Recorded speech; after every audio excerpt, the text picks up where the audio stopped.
ગુજરાતમાં અત્યારે mega demolition ચાલી રહ્યું છે, પરંતુ અમેરિકામાં અત્યારે ડિપોર્ટ ચાલી રહ્યું છે. એ પણ કડક કાર્યવાહી કરવામાં આવી રહી છે.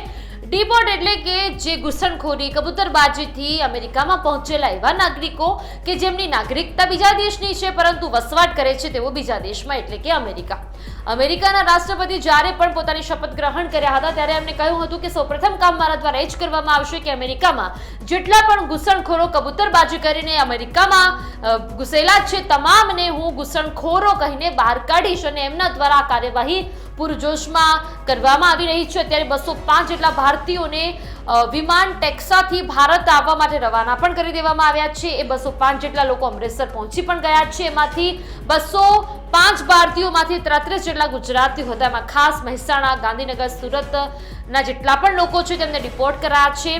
પંજાબના અમૃતસર એરપોર્ટ પર વિમાન લેન્ડ થઈ ચૂક્યું છે. પોલીસ આ તમામ જે લોકોને ડિપોર્ટ કરાયા છે તેમની પૂછપરછ કરશે.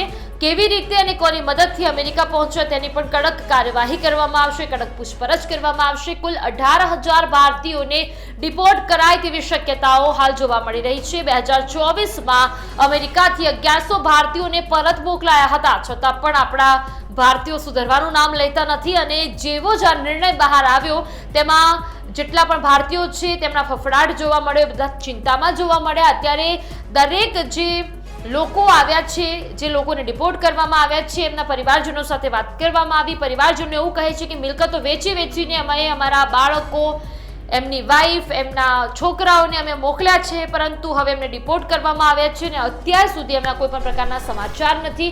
અડધા લોકો તો 7 મહિના પહેલા ગયા છે, અડધા લોકો 7 અઠવાડિયા પહેલા ગયા છે, અડધા લોકો 7 દિવસ પહેલા ગયા છે. એવા લોકોને પણ ડિપોર્ટ કરવામાં આવ્યા છે. હવે જોવાનું એ રહેશે કે આ 33 ગુજરાતીઓ છે, 205 ભારતીયો છે. હવે કેટલા ભારતીયો, કેટલા ગુજરાતીઓ અમેરિકામાં ઘૂસણખોરી કરી છે અને અમેરિકાના રાષ્ટ્રપતિ ટ્રમ્પ હવે કેવી કાર્યવાહી કરશે અને હજી કેટલા ભારતીયોને પોતાના દેશમાંથી બહાર કાઢશે જોવાનું રહે.